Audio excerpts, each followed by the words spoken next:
com a apresentação da Secretaria da Cultura do Estado do Rio Grande do Sul, damos início ao quarto e penúltimo encontro do primeiro Seminário de Educação Patrimonial de Dois Irmãos, Conhecer para Preservar.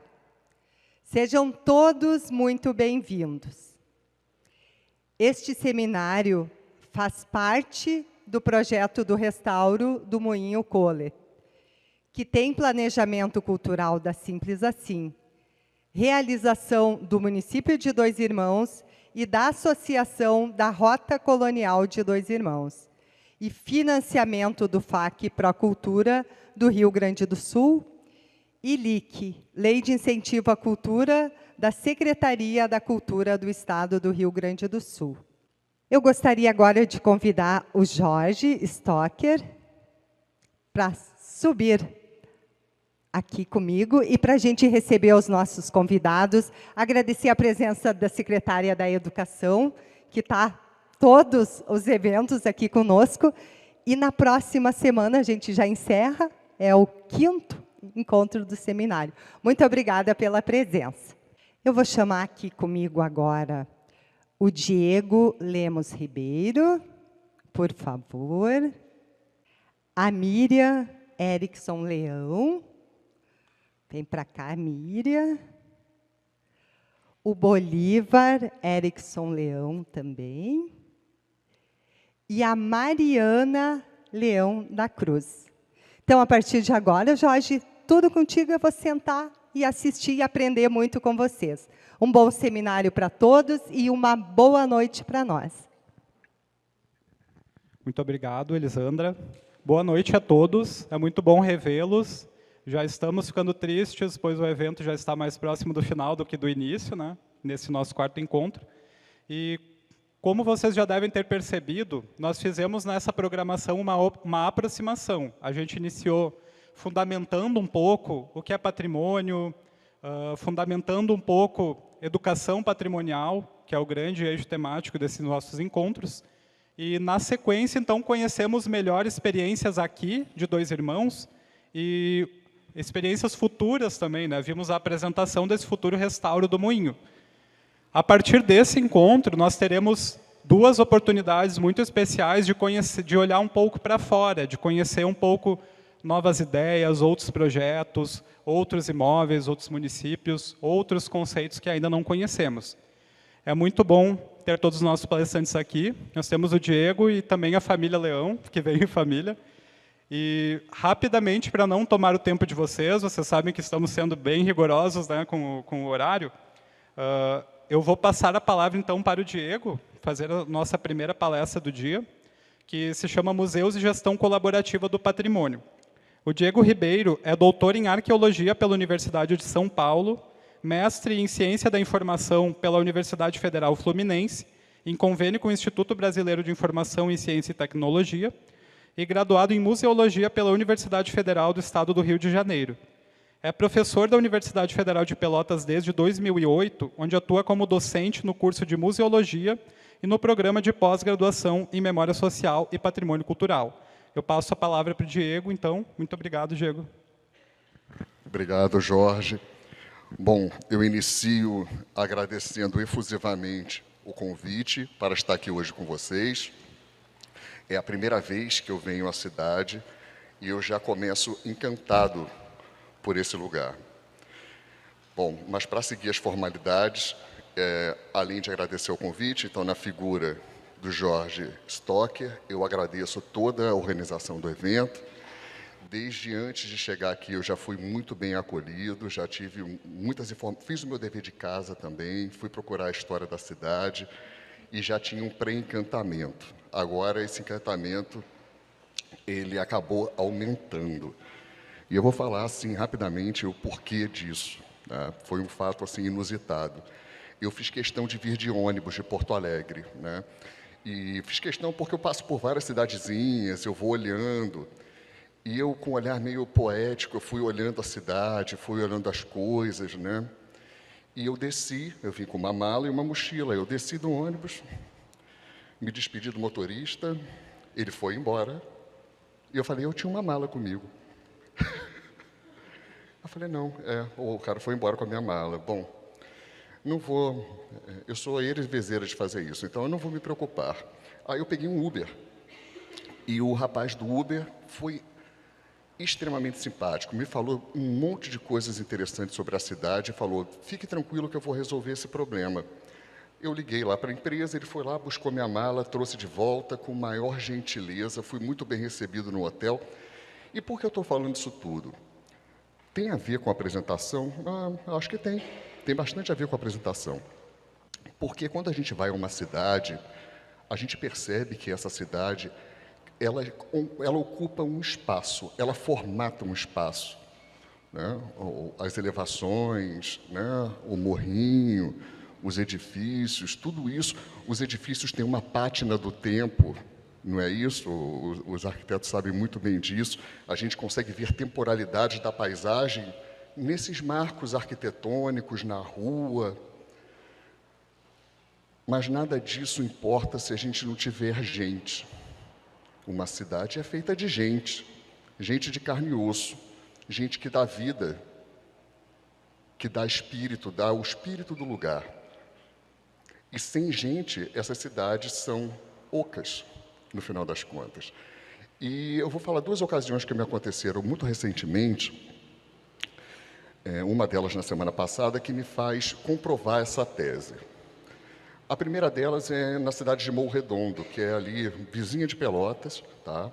Uma cidade também de imigração alemã, dentre outras etnias. E uma vez eu fui fazer uma ação com os idosos da cidade, que a gente trabalha muito com os idosos e é muito interessante fazê-lo, e eles pareciam não saber o que estavam fazendo lá. Assim, mas por que é importante a gente estar aqui nessa atividade? Aí eu falei, não vou responder de forma prática. Eu perguntei para ele, vamos imaginar a seguinte situação.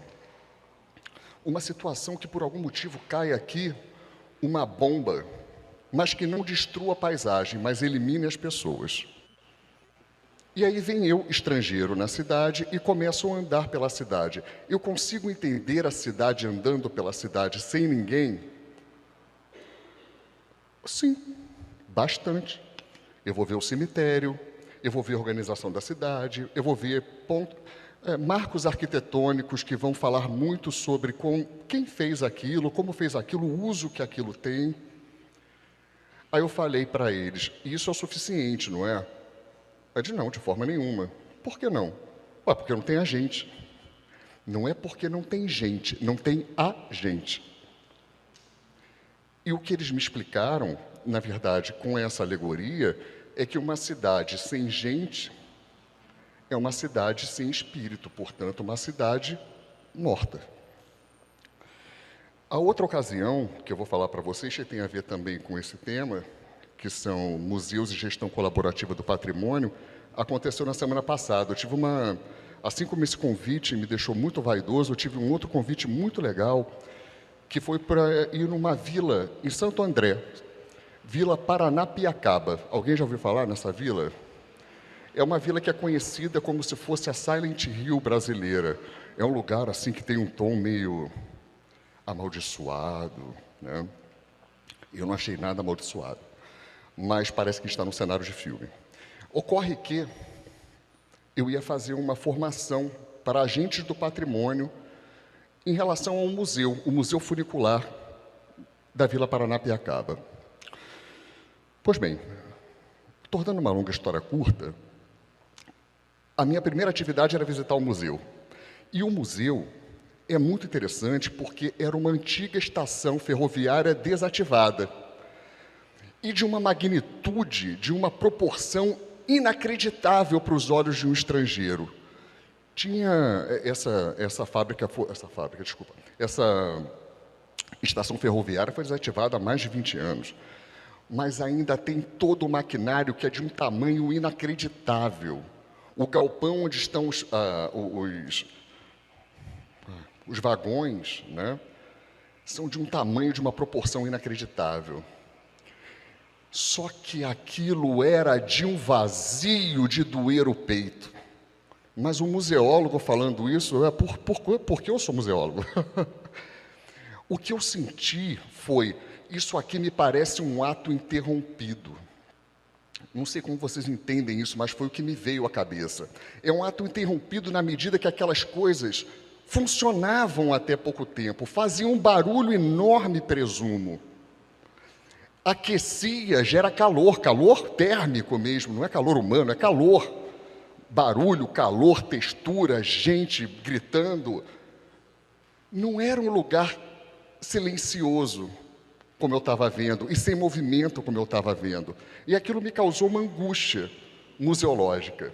Mas no segundo dia eu tive a oportunidade de conversar com filhos, netos, familiares de ex-ferroviários, aposentados também. E aí eles começaram a me falar, com os olhos lacrimejando, como aquelas máquinas funcionavam, como aqueles barulhos eram tão altos. Uma senhora falou que o trem, ao sair, soltava uma fuligem que caía nas camisas e camisetas que sempre chegavam em casa com fuligem, com marcas do dia de trabalho. E eu fiquei emocionadíssimo, e essas pessoas choravam. Inclusive um senhor bem cascudo, bem carrancudo, ele literalmente chorava ao contar as memórias da estação ferroviária. E eu consegui enxergar, eu consegui ver aquelas coisas se movendo. Elas não voltaram a se mover do ponto de vista mecânico e físico. Elas começaram a se mover por conta de uma imagem em ação que eu criei na cabeça. Em outros termos, imaginação. Sem imaginação não há patrimônio. Sem entusiasmo não há patrimônio. Sem criação de vínculos não há patrimônio. Então é por isso que essas duas ocasiões também me fizeram lembrar desse tema, e eu trouxe para vocês por mera curiosidade. Pois bem, vamos lá. Como é que estruturei a apresentação? Um pouco de poesia, que pode não fazer bem, mas mal também não faz. Algumas premissas das quais eu parto. Essas premissas, elas são verdade. Não, elas são premissas que eu acredito. Eu não quero convencer vocês disso. Premissas em relação ao campo do patrimônio. E alguns casos para análise. Esses casos que eu vivencio na minha vida profissional. Tá? Bom, vamos começar então com um pouco de poesia, que é do livro das semelhanças de Ana Martins Marques. Ela fala sobre o museu. Bom, cada um lê a poesia com os olhos da alma. Mas eu acho que essa poesia, e leiam dessa forma, ela é muito interessante para entender patrimônio dessa perspectiva que eu estou falando para vocês agora. Ora, se não, vejamos. Se houvesse um museu de momentos, um inventário de instantes, um monumento para eventos que nunca aconteceram, e se houvesse um arquivo de agoras, um catálogo de acasos, que guardasse, por exemplo, o dia em que eu te vi atravessar a rua, com o teu vestido mais veloz. Se houvesse um acervo de acidentes, um herbário de esperas, um zoológico de ferozes alegrias. E se houvesse um depósito de detalhes, um álbum de fotografias que nunca foram tiradas. Mas, Diego, o que isso tem a ver com patrimônio a partir dessa perspectiva que você está nos trazendo? Repito, essa é a única perspectiva? De certo que não. Mas é uma perspectiva que já se soma a uma já convencional, que a gente já conhece qual é. E essas perspectivas, elas não conflitam, elas se somam. Como eu entendo o patrimônio? Eu acredito que o patrimônio ancora memórias. A memória, ela é necessariamente toponímica. Ela se fixa nos lugares. Diego, não entendi nada. Ora, converse com as pessoas que você ama sobre as memórias que ela tem do passado e elas vão sempre remeter a um lugar. Que não é um lugar exatamente físico necessariamente, mas é um lugar de afeto em que ela se reconhece, ela se ressitua no mundo ao narrar essas memórias. Essa ideia de memória que eu estou falando para vocês, ela não é recente. Desde Platão. Platão fala que nós somos corpo e alma. E a alma traduz aquilo que nós lembramos sobre nós. Isso eu estou falando de Platão. E aquilo que lembramos sobre nós nada mais é que as nossas memórias trabalhadas, narradas e replicadas. Como diz Ecléa Bose, uma autora muito interessante, ela fala, é por isso que os velhos, e isso não estou falando de forma pejorativa, o livro dela, Memória de Velhos, né? Eles passam muito tempo falando sobre as suas epopeias, de forma repetida. E os netos bobocas, muitas vezes, acham, nossa, de novo essa história. Ele não está contando essa história para você, ele está contando essa história para ele se ressituar no mundo, para ele entender quem ele é no tempo e no espaço, e para ele se projetar no futuro, esperando que você vai contar as epopeias para os outros que vierem depois. E essas memórias, elas não são desterritorializadas, elas são situadas em um tempo e um espaço imaginados. E isso não é poesia. Contem uma história para os seus netos, ou quem é neto, escute a história dos seus avós e vocês entenderão o que eu estou falando. E é por isso, remetendo à poesia, que o patrimônio é feito de momentos. E essa memória, ela não é um resgate fidedigno do passado, ela é uma reconstrução do passado no presente, a partir das suas expectativas de hoje. O patrimônio como fluidez. Como o patrimônio remete à memória necessariamente, não há nada mais fluido que a memória. Não há nada mais camaleônico que a memória, que se adapte ao tempo e espaço que você narra. Eu estou fazendo sentido? Tá. Por isso que é interessante a gente pensar o patrimônio como um arquivo de agoras, como diz a poesia. É um arquivo de agoras porque tem também o tempo presente, ainda que nós estejamos remetendo a um passado. Quando a gente narra memórias, a gente narra de pessoas vivas, mortas, espaços longes, no presente, pessoas mortas como se estivessem vivas, e essa tessitura maluca e complexa que é justamente o que a gente pode chamar de memória social. Essa tessitura heterogênea que faz que o patrimônio seja menos fixo e seja mais fluxo. Eu adoro o jogo de palavra. Vocês vão entender isso. Então, eu prefiro entender o patrimônio menos como fixidez de um edifício, que, ainda que seja importante, é também igualmente importante entender toda essa fluidez que são as memórias vividas no lugar. Como o velho ferroviário me falava, a gente pegava isso aqui, colocava nas costas e batia assim, ó, bum! Tinha movimento, tinha barulho, tinham outras pessoas que já não estão mais lá. Mas essa fluidez me interessa, ela humaniza o patrimônio, esquenta o patrimônio, dá alma ao patrimônio. E é por isso que eu entendo também que o patrimônio é um estado de espírito feito de acasos, como diz a poesia. E eu gosto, como eu falei que eu gosto de fazer um jogo de palavras, eu prefiro pensar o patrimônio como um estado de espírito do que propriamente o espírito do Estado. Ainda que o Estado seja importante. Mas isso já está dado. O estado de espírito é como você reage ao ambiente. Como você chega a um museu, um velho ferroviário chora, como se fosse uma criança. Porque aquele lugar impacta ele de uma forma umbilical. Aquele espaço não só é um espaço em que ele ocupou e trabalhou, aquele espaço é como se fosse uma moldura pela qual ele enxerga a si próprio e narra a si próprio. Tá maluco o que eu estou falando aqui? Podem ser honestos. Quem está em silêncio acha que é maluco, mas eu vejo uns olhinhos que acham que não. Então vamos seguir. O patrimônio como afeto. E esse termo às vezes é confundido com afeto maravilhoso. Ah, é um lugar maravilhoso. Nem sempre. Se você for remeter lá a Spinoza, o filósofo Spinoza, ele fala que afeto é aquilo que te impacta no corpo e na alma e te move para um outro lugar. Até seria melhor ver afeto como afetação, um afeto que te gera ação. E esse afeto ele pode ser positivo ou negativo. Afeto e desafeto são duas faces de uma mesma moeda. Mas nada mais sem graça do que você entrar no lugar e sair da mesma forma que você entrou. Eu entrei nesse lugar e não vou sair da mesma forma. Se eu saísse, tem algum problema ou comigo ou com o lugar.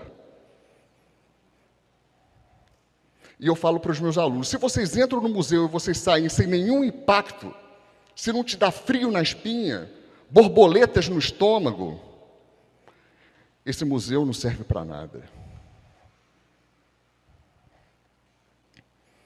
E é por isso que eu acredito num patrimônio de ferozes alegrias, remetendo à poesia.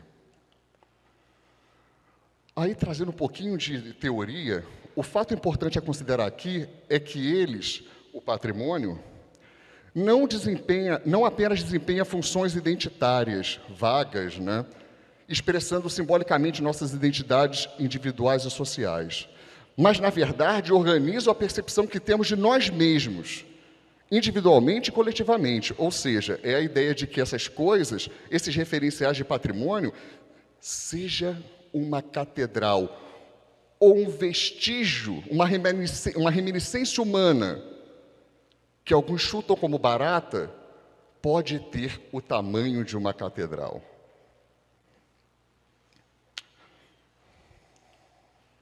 E eu vou falar um pouco das coisas de Seu Hélio. Seu Hélio é um sábio, que nunca terminou o 2º grau. É um velho pescador, um ancião pescador, um pescador artesanal, lá da colônia Z3, que fica em Pelotas. Uma certa vez, e eu vou tornar uma longa história curta, numa semana integrada entre conservadores e museólogos, os conservadores, isso não é nenhuma crítica, é só uma questão epistêmica, de interesse, de pesquisa, eles estão muito preocupados com o objeto em si, o que é natural, e não é uma crítica. Eu estava muito preocupado em entender o que dava vida e mobilizava essas coisas e fizesse com que essas coisas pulsassem, melhor dizendo. Então pensei, olha só, vamos juntar essa galera e vamos lá conversar com o velho pescador, Seu Hélio. Seu Hélio não atende o celular, então a gente tem que ir lá para conversar com ele, torcer para que ele esteja lá. Quando eu cheguei, eu falei, Seu Hélio, o senhor quer participar de uma atividade lá na universidade? Ele falou, quero sim. Estou dentro. Falei, pô, foi fácil. Aí ele perguntou, o que vocês querem tratar? Ah, sobre as coisinhas que você guarda. Tá bom. O senhor vai lá na universidade, se eu trouxer um carro, uma viatura oficial? Vou. Falei, porra, pronto, tá ótimo. E ele me vem com a seguinte frase, só que não faz nenhum sentido. Essas coisinhas que eu guardo, elas fazem sentido com o cheiro da lagoa, com aquela ave que passou, com aquela embarcação que está aportando, com o cheiro de peixe que para você é desagradável e para mim já faz parte da minha vida. Então, você entender essas coisas desconectadas desses fios vitais é tolo. E eu falei, você matou a charada. O que sustenta essas coisas vivas, na verdade, são as pessoas, como o Seu Hélio. E quando a gente foi lá finalmente, foi muito interessante. E eu cometi várias gafes. Eu não tenho nenhuma vergonha de falar isso. Fiz um monte de bobagem. Didaticamente, mas foi bobagem. Primeiro, repare uma coisa. Ele fala grudado. Se puder apagar essa luz um minutinho, eu agradeço. Ali é uma rede de pesca. E ele fala grudado na rede. Literalmente, não é assim, simbolicamente ele está grudado. Não, ele está grudado na rede, costurando a rede enquanto fala. E isso me parece super interessante, porque ele tece suas memórias por intermédio da rede. E essas memórias remetem a um tempo que tinha peixe, mas não tem mais. Porque tem problemas ambientais graves, portanto econômicos, que interferem na vida dele no presente. Ele fala dos jovens que já não querem mais saber de pesca, que têm vergonha de falar que os pais são pescadores. O que eu estou querendo dizer aqui para vocês? Que ele está tecendo a rede enquanto a rede está tecendo ele próprio. E essa rede é heterogênea, tem problemas sociais, ambientais, culturais, intergeracionais, econômicos. É justamente essa tessitura complexa que no campo da memória do patrimônio, a gente tem um monte de teorias interessantes, mas é isso que é a memória social e é para isso que serve o patrimônio. E ele sabe disso. Sabe como ele sabe disso? Aí vem a primeira estupidez que eu falei, na frente de todo mundo. Seu Hélio, quem sabe a gente cria um museu aqui com vocês? Ele fala, não, não quero, não faz nenhum sentido o museu. Aí eu, na frente de museólogo, conservador, fiquei rubro de vergonha. Eu falei, por quê? Porque o museu até conserva bem, mas ele tem muita dificuldade de levar adiante as coisas. E levar adiante para ele não é preservar as coisinhas. Levar adiante é levar justamente esse campo memorial, que é invisível ao olhar e que para ele é o substrato do patrimônio. Não o patrimônio como nós conhecemos, como categoria e como conceito. O patrimônio como sentido, o que ele sente sobre essas coisas. Entenderam a lógica disso? Mas é claro que o seu Hélio, ele não falou isso para me aborrecer. Ele falou isso... falou sim. Falou. Mas por que ele falou para me aborrecer? Para fazer uma crítica aos museus que nós confeccionamos no Ocidente e que não reverberam nesses contextos. Como colocar um peso de pesca, de rede, dentro de uma vitrine. Você não vai dar vida, você vai matar, é o contrário. É uma forma de nós repensarmos o sentido do sentir o patrimônio. Pois bem, e aí eu sou essa massa amorfa ali, ó, de quadriculado, tá? De costas. E aí ele fala o seguinte, e antigamente não eram esses pesos de peixe que a gente compra ali na esquina. Nós fazíamos esse peso de barro cozido. A gente tinha esse saber fazer. E depois eu fui descobrir que quando esses pescadores iam pescar e a rede por algum motivo ficava no mar, não era no mar, lá, na lagoa, se outro pescador trouxesse a rede, ele falava, ó, essa rede é do seu Hélio, vamos devolver. Sabe como eles sabem? Porque aquela coisa tem gesto, tem memória, é uma memória localizada no barro cozido. E eles sabiam identificar pelo barro cozido de quem era a rede. E ele falou, e tem mais, meu filho, aí atrás de você tem um peso desse, pega aí. Aí eu falei, ó, a terceira estupidez, se eu não me engano. Falou, seu Hélio, o senhor tem que preservar isso, guardar. Ele falou, meu filho, está tão guardado que está na sua mão. Aí eu aprendi que há outras formas de preservação que a gente às vezes desconhece, mas elas não deixam de existir. E ele falou mais, e tem mais, esse peso já não é mais meu, esse peso é seu. Eu falei, seu Hélio, eu não posso levar um peso desse. Eu não estou te pedindo, eu estou demandando. E aí aquilo demorou para eu processar, porque na medida que ele fazia isso, eu pensava, nossa, que ato de generosidade. Não era tanto. Eu fui entender depois. O que ele estava fazendo comigo é um contrato não escrito.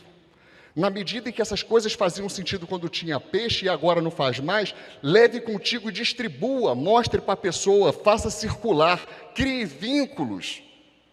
A partir disso, desse peso, que aí, enquanto essas pessoas estiverem vendo esse peso e entendendo esse peso, elas vão criar um vínculo comigo mesmo à distância. E é por isso que esse evento é tão prolífico no próprio nome. Conhecer para preservar. Nada disso seria importante se não tivesse seu Hélio falando sobre o peso da rede. Capiche? Tudo menos o capiche, né? Pois bem, eu trouxe esse peso, esqueci no hotel. Até falei, pô, Jorge, tem como ir lá pegar? Ele, não, vai começar agora. Eu falei, Porque, estou brincando, porque eu costumo pegar esse peso e deixar todo mundo pegar, porque era isso que o seu Hélio queria. De repente eu vou correndo ali e pego.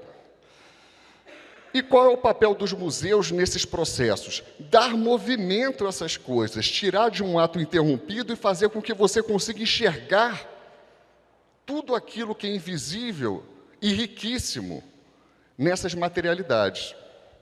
Provocar a imaginação, a imagem em ação, como eu falei lá da Vila Paranapiacaba. Depois que eu conversei com os velhos operários, eu conseguia ouvir o barulho ainda que eles não estivessem lá.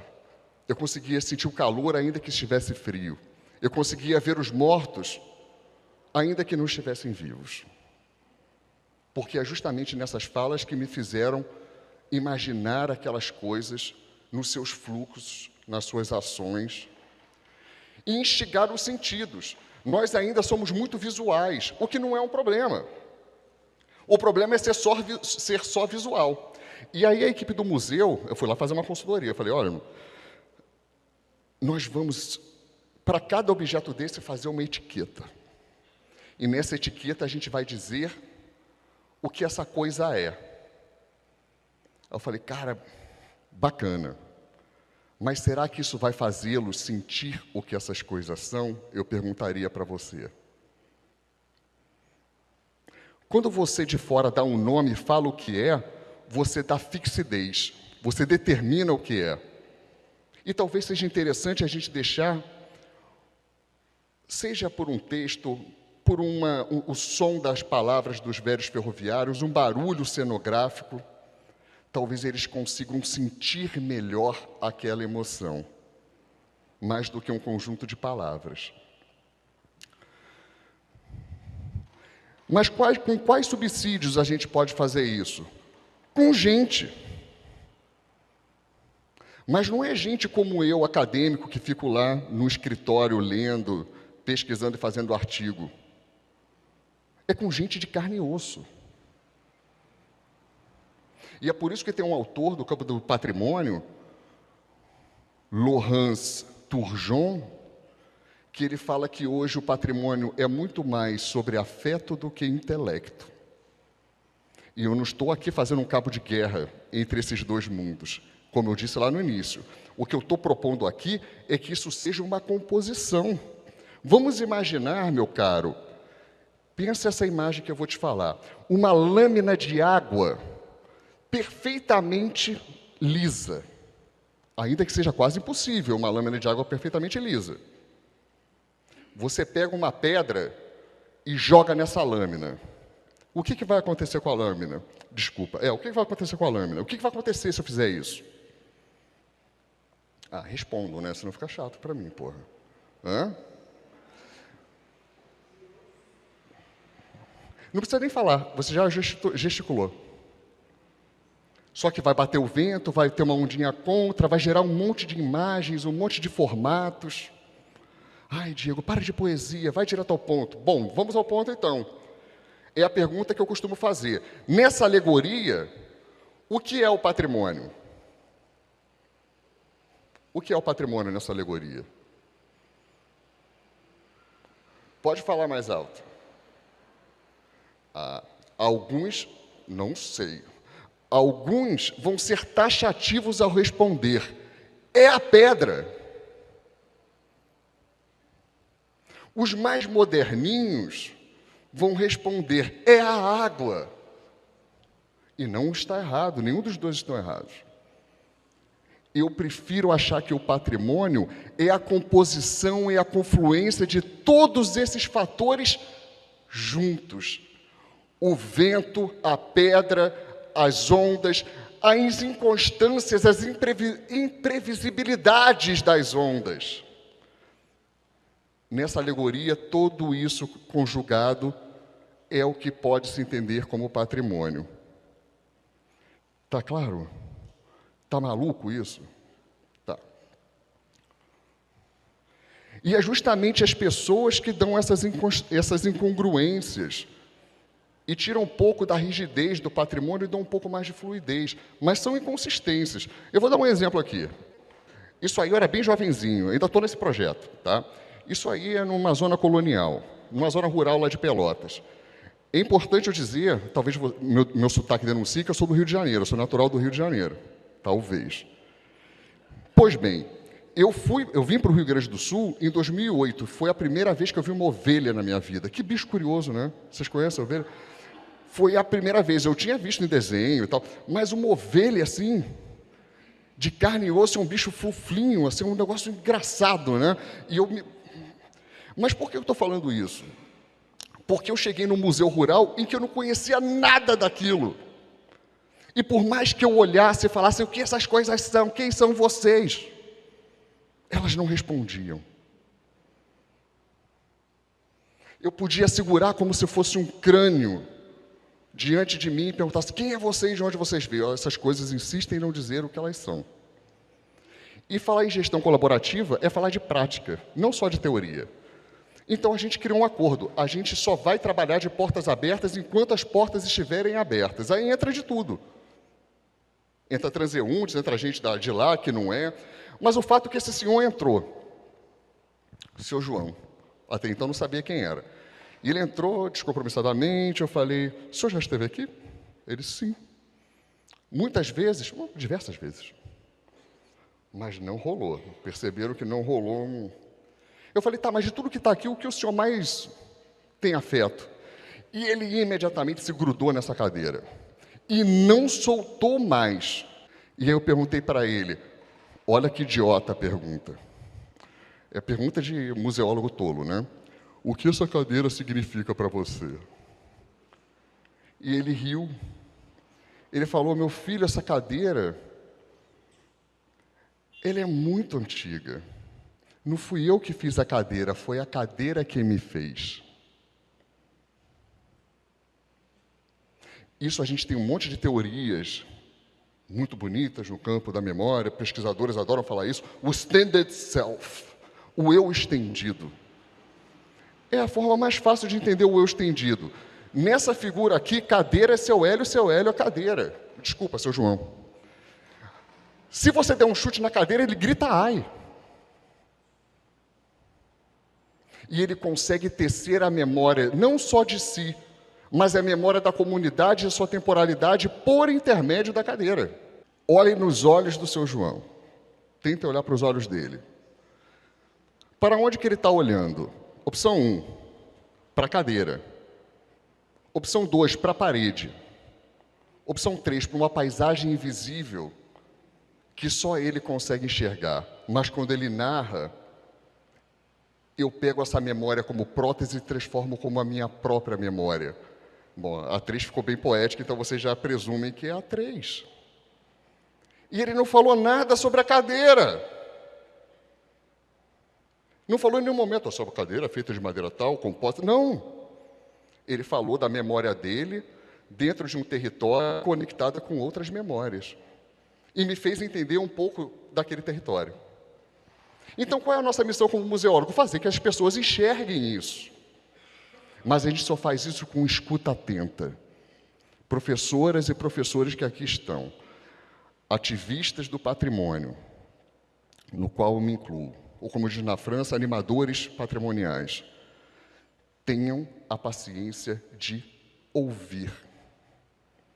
Sobretudo os mais velhos. Ouçam. E eles não vão te responder na hora que você quer. Eles vão fazer com que você sente e escute por muitas e muitas horas. É assim que se faz um inventário participativo.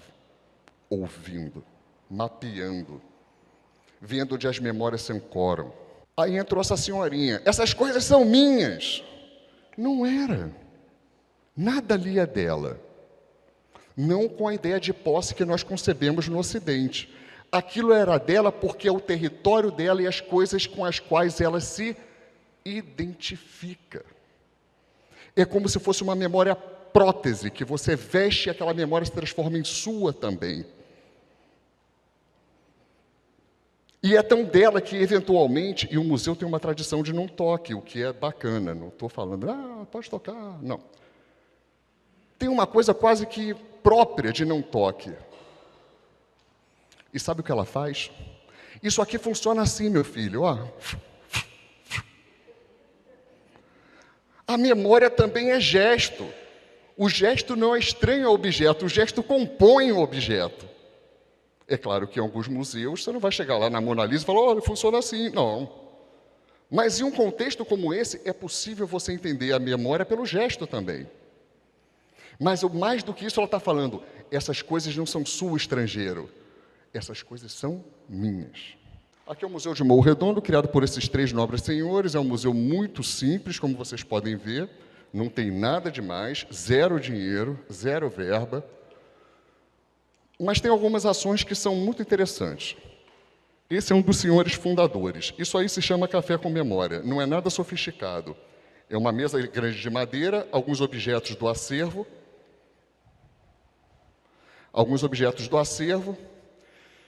e um conjunto de, carinhosamente, velhinhos. Lembra da questão da memória topográfica que eu falei? Isso vira uma pororoca de toponímias. Essas coisas criam fios com o território, com o espaço, com a rua, com a vendinha em que vendia essas coisas, com o lugar em que eles se encontravam. Aí vinha um outro velhinho e fala, nada disso, você lembra do fulano de tal? Isso vira um burburinho inacreditável. Chega a me arrepiar. É o que dá alma ao lugar e às coisas. Ali as coisas estão em movimento, essas coisas estão vivas. Seu Antônio, quando faleceu, agora há pouco tempo, faleceu com Alzheimer, num nível máximo. Eu mostrava a foto para ele, olha só essa ação que a gente fez. Ele falou, por que eu não estou na foto? Ele estava em primeiro plano. Mas quando ele fazia essa ação, e olha lá ele lá, ó, com uma plantadeira manual. E ele faz, 1, 2, e ele canta a música que ele cantava enquanto ele plantava, num ritmo de 1, 2, 3, 1, 2, 3. Qual a importância disso para o museólogo? Várias. Primeira, favorece a documentação do objeto, a gente entende funcionalidade. É bom para documentar. Mas o que é melhor ainda? Preservar. O quê? A plantadeira? A pedra? Os efeitos gerados por essas coisas. E esses efeitos são vitais. Ele vive melhor fazendo isso. Ele se ressitua no tempo e no espaço fazendo isso. Ele fala quem ele é fazendo isso. Então, nós estamos tratando de preservar não só objetos inanimados, mas, sobretudo, gentes, no plural. E essa é uma função que nós devemos assumir também. Com seu Hélio, com os problemas do território, com seu Antônio, com seu João. E essas coisas geram outros efeitos também. Lembra da pedra na água? Alguns imprevisíveis. Então, a gente entendeu que esses velhinhos, eles conseguem ver uma estratigrafia da paisagem, tanto dos edifícios, mas, sobretudo, uma estratigrafia memorial da paisagem, as quais os jovens não conseguem ver. O que é hoje academia, era a venda onde os tropeiros paravam e faziam um burburinho, se alimentavam e gritavam.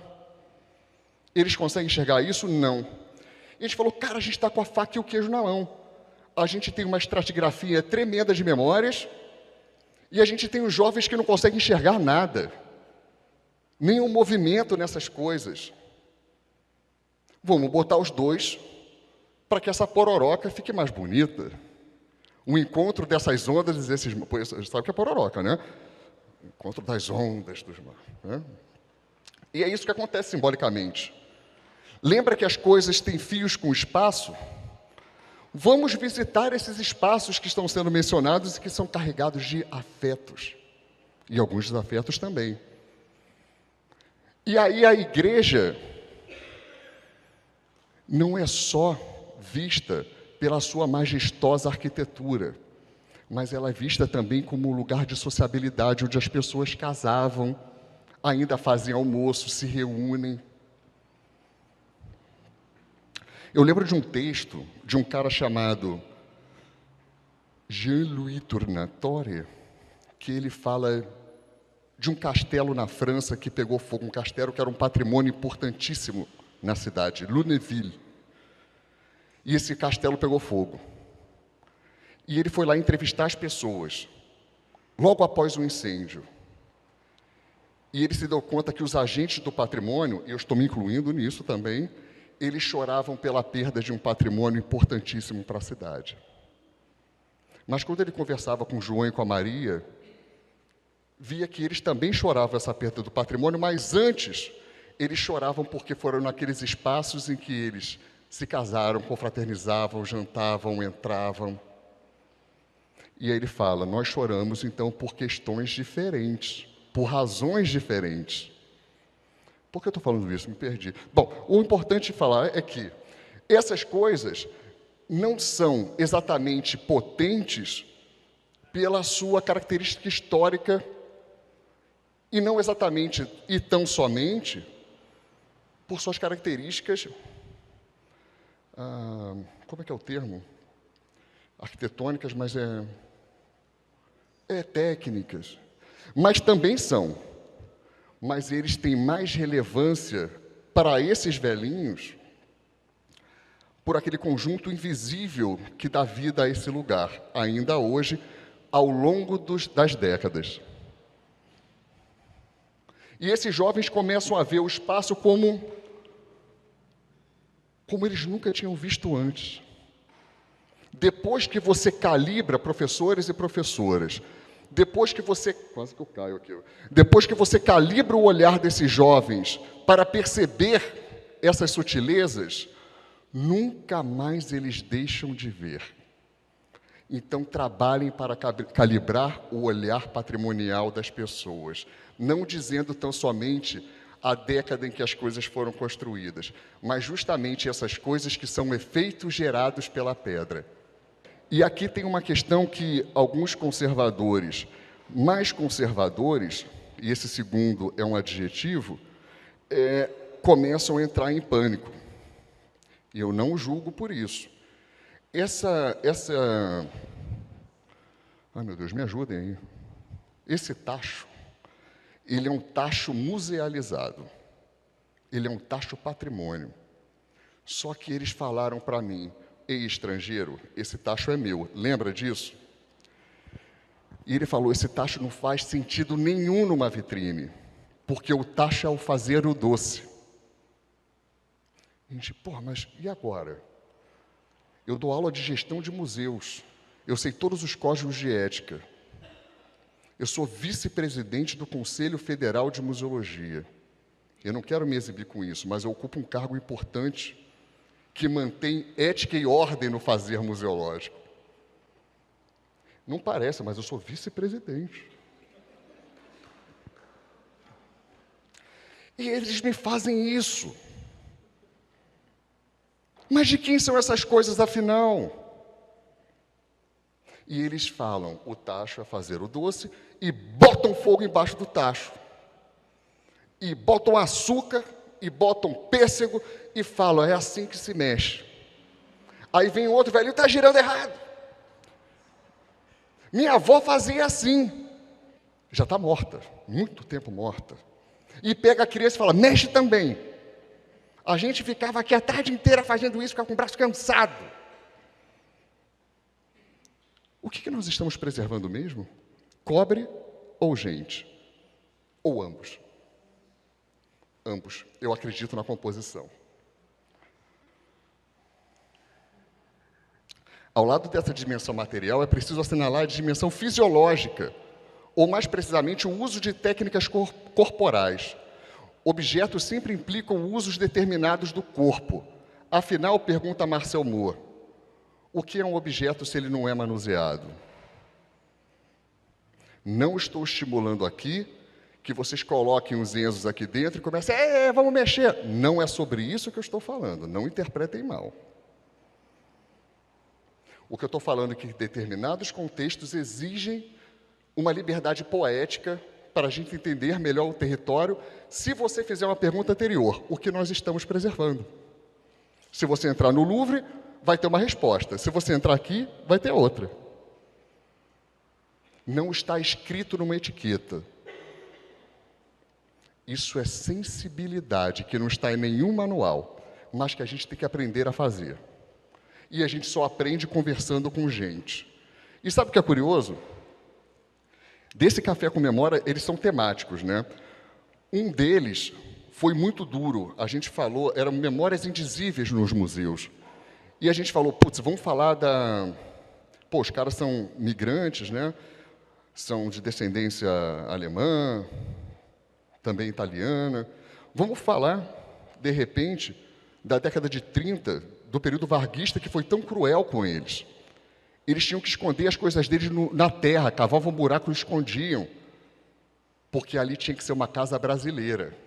Não estou fazendo crítica a Vargas. Quem sou eu para chegar do estrangeiro e falar de Vargas? Não é sobre isso. Mas foi um período difícil para eles. E aí a gente sempre trabalha com psicólogo, porque o museólogo não sabe, quando abre caixinha ele não sabe o que vai acontecer, né? Então, vamos trabalhar com psicólogo. E aí teve um dia que a senhora falou, nesse dia a senhora falou, se eu soubesse que a gente ia tratar de memórias tão duras, tão ferozmente duras, eu ficaria em casa plantando minhas batatas. E aquilo me deu um choque. Só que desse exato Café com Memórias, uma pessoa genial do projeto criou um roteiro teatral das falas dos velhinhos. Esse roteiro foi ensaiado não por atores famosos, mas pelas pessoas da própria cidade, inclusive o prefeito. Ele falou, eu, todo orgulhoso, já fiz aula de teatro. Então, mete bronca. E as crianças, os velhinhos esqueciam o roteiro. Era uma maluquice muito divertida. E eles próprios performaram essa peça teatral no aniversário da cidade. Eram eles olhando para os próprios atores daquelas memórias. E essa senhorinha estava assistindo. Quando terminou, ela me puxou pelo braço, eu falei, lá vem uma bronca, ferrou. Ela falou, meu filho, vocês acabaram de contar a história da minha vida, e agora eu me sinto em paz com o meu passado. De quem a gente está cuidando mesmo? Da pedra dos efeitos, ou ambos? Ah lá, eu participei também, eu era o dono do barco. E para finalizar, essas memórias precisam ganhar mais efeitos. Lembre da pedra. A gente coletou essas memórias, não a memória do historiador, e nem uma crítica ao historiador, nem uma memória do museólogo, e nenhuma crítica ao museólogo, mas a memória da própria da dramaturgia da vida vivida no território. Pô, ficou bonito isso. A própria dramaturgia da vida vivida no território.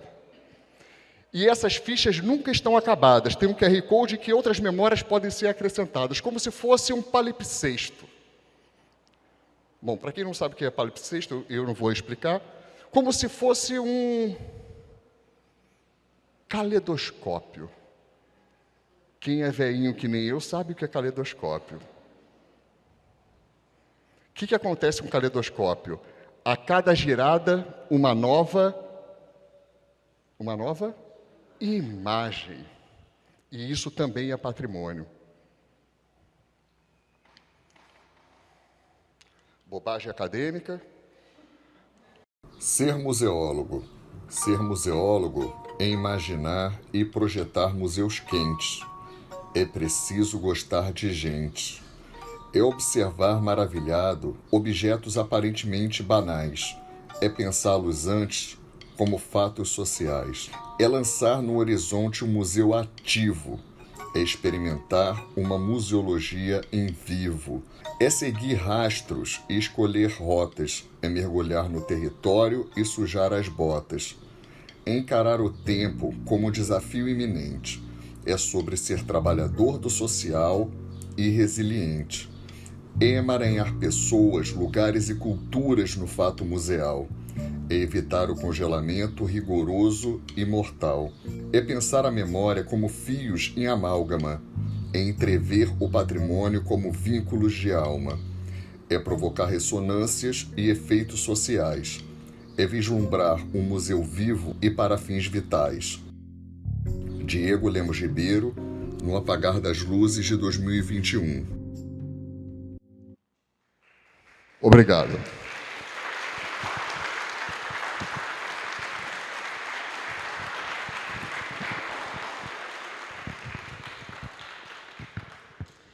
Muito obrigado, Diego. Essa fala, com certeza, inspirou a todos nós, e eu chamo a atenção a parte em que o Diego deixa claro que o que constitui a própria cidade, mas também o patrimônio, os museus, os espaços de memória, são as pessoas que esquentam, né, esses lugares.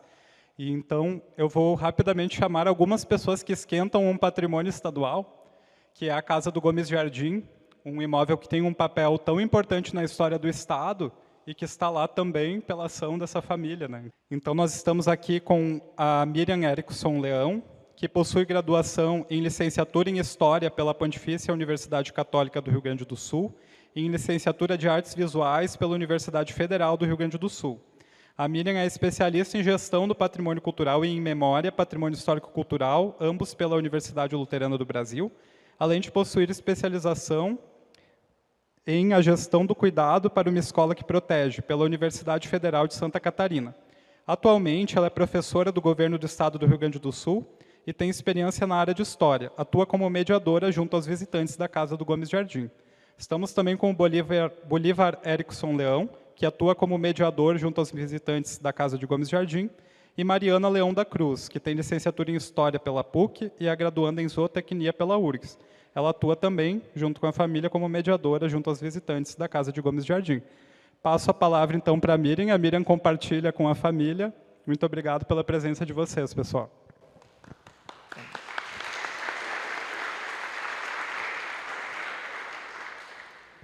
Então, em primeiro lugar, muito obrigada, Jorge, pelo convite. Muito obrigada por ter lembrado da gente.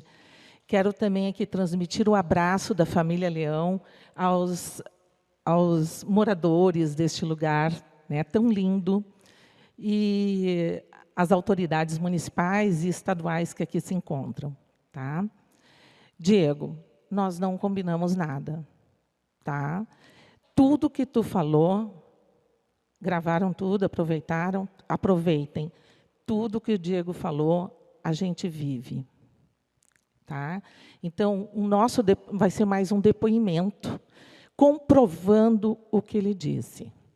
Ele falava e eu me emocionava. Ele falava e eu me enxergava. Enxergava a minha família. Então, eu e o Bolívar somos irmãos. A Mariana é minha filha, ela tem 24 anos. Eu já tenho 60. O Bolívar tem 61. E eu comecei nessa história de defesa deste patrimônio, eu tinha de defesa de forma oficial, de brigar no Ministério Público. É isso que eu quero dizer para vocês. Eu tinha 27 anos. Eu tinha 27 anos. Tá? Essa é a nossa casa. Meu pai, com 88 anos, nasceu aqui. Essa casa tem mais de 250 anos. Colonial portuguesa. Sede de estância de Sesmaria do século XVIII. Do período em que a coroa portuguesa e a coroa espanhola disputavam o sul do Brasil. Num período que ainda não pertencia essa região aos portugueses, os portugueses chegaram e iam se estabelecendo, né, disputando, briga. E a gente vai falar melhor sobre isso. Ali na porta, a minha mãe, de 84 anos, fez 85 anos ontem, ela é mediadora da casa. Meu pai tem 88 anos, é mediador na casa. Mas como tudo isso surgiu? Surgiu porque meu bisavô, eu fiquei responsável pelo século XVIII, XIX e XX. O século XXI eu vou passar para eles. Tá? Mas eu vou contar um pouquinho da nossa história de família em relação à casa. Como que a família Leão veio parar numa casa que pertenceu a um dos líderes da Revolução Farroupilha, da família Jardim, porque nós não somos familiares, biologicamente falando. Né? Então, o meu bisavô, que era o Pedro José de Leão, ele foi arquivista do Arquivo Público do Estado. Ele trabalhou e se aposentou como arquivista no início do século, né, lá no início do arquivo. E ele conhecendo documentos, conhecendo a história, conhecendo a elite intelectual da época, não sei como, aí isso eu não sei dizer para vocês, é um elo perdido na nossa história, ele conheceu essa casa. E, em 1916, ele resolveu se mudar de Porto Alegre com a esposa e o filho para Guaíba, para morar, só que não era o nome Guaíba ainda, era Antiga Pedras Brancas. Esse era o nome, pois era um distrito de Porto Alegre. Então, que era do outro lado do rio. Porto Alegre era imensa, era uma cidade imensa. E todos aqueles, hoje, municípios ali, Eldorado do Sul, Guaíba, Barra do Ribeiro, Mariana Pimentel, Sertão de Santana, era Porto Alegre. Toda aquela região imensa. E nós fomos Porto Alegre até 14 de outubro de 1926, quando ocorreu nossa emancipação. Vejam que o meu bisavô foi morar em Guaíba em 1916. O que ele faz, então? Intuído pelo conhecimento dele, pelas histórias que ele conhecia, pelos afetos que ele via e ouvia através dos documentos, ele resolve adquirir a casa. E nós não sabemos até hoje exatamente por que o meu bisavô fez isso, mas a gente imagina que ele quis preservar, porque quem é que vai querer uma casa de mais de 200 anos cheia de cupim? Né? O arquivista que morava em Porto Alegre, na capital, né? E se muda para um distrito pequeno, uma pequena vila ainda, né? Com pouca gente, resolve viajar, pegar o vapor Guaporé, na margem direita do Guaíba, para ir trabalhar todo dia em Porto Alegre. Quem é que vai querer fazer isso, largar o seu conforto de estar morando pertinho do seu trabalho? Alguma coisa muito forte levou meu bisavô a fazer isso. Depois, com o tempo, a gente veio descobrir que a família Leão era farroupilha. A família Leão foi farroupilha. E os antepassados dele, dois deles, foram degolados na cidade que a gente chama de Charqueadas hoje, pelas forças de Moringue, né? A força imperial. Nós imaginamos que, quando ele olhou a casa de José Gomes de Vasconcelos Jardim, um farroupilha, um líder farroupilha, que foi o primeiro presidente da República Rio-Grandense, na ausência de Bento Gonçalves, enquanto ele estava preso, quem assumiu a presidência da República Rio-Grandense foi José Gomes de Vasconcelos Jardim. Eu acho que, devido à história de família, ele se afetou pela casa. E a casa é o nosso tema gerador. E isso ocorreu no início do século XX. E isso tem mais de 100 anos, o que eu estou contando para vocês. A casa tem mais de 250 anos. Desses 250 anos, durante 100 anos, ele pertence à família Leão. Ela pertence à família Leão. Sabedores disso, que ao longo do tempo a gente foi tentando descobrir, perguntando para o pai, e o pai dizia: meu avô nunca falou dos familiares, meu avô nunca disse quem era o pai e a mãe dele. Claro, eles estavam na lista de perseguidos, de família perseguida pelo Império. Então, ele era muito discreto, muito discreto. Ele nunca falou exatamente quem eram os irmãos, e ele tinha vários, eu descobri isso depois, estudando genealogia. Ele nunca falou quem era o pai e a mãe, que eu tive que ir na Cúria Metropolitana para achar a certidão de casamento dele, para descobrir o nome dos pais. Ele era um mistério na família. E ele, para proteger a sua descendência, ele não contou a história do passado, porque durante a monarquia, até 1889, a família Leão era perseguida. Então, nós, no século XX, enquanto família Leão, quisemos, de uma certa forma, isso foi se construindo, a gente não quis assim, porque eu nasci em 1965. Até eu entender isso, eu já tinha bastante idade. Mas todo esse sentimento em relação a esse objeto museológico, né, porque ele é um objeto da museologia a céu aberto da nossa cidade, a Casa de Gomes Jardim, um objeto que tem movimento, que tem afeto, que tem tudo que tu falou. Ele foi para dentro da casa, viver a casa. Ele foi para dentro da casa, como também positivista e maçom, que ele era, talvez tentando enxergar os mortos, porque eu encontrei um livro dele do início do século em que diz, escrito com a letra dele, os vivos serão cada vez mais e sempre coordenados pelos mortos. Frase positivista de Augusto Conte. Eu guardo esse livro, tem mais de 100 anos. Então, nós temos um acervo de família que passa a compor o acervo da casa. Então, ali, falei para vocês da Sesmaria das Pedras Brancas, século XVIII. O sesmeiro português Antônio Ferreira Leitão ganhou as terras da coroa portuguesa e foi um homem muito influente. Nascido em Portugal, olha com quem ele casa, que esperto. E que esperto o pai da moça. Jerônimo de Ornelas era o pai da moça.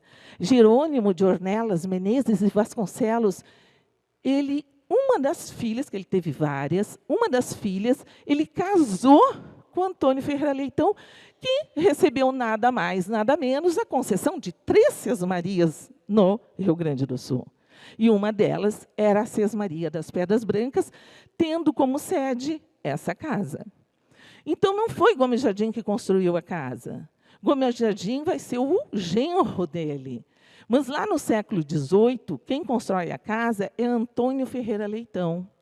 E ele vai...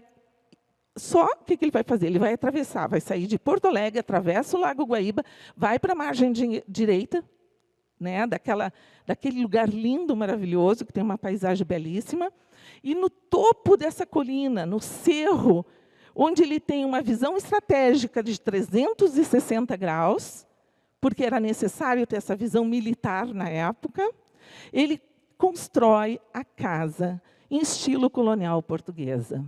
E ali ele se estabelece com a sua família.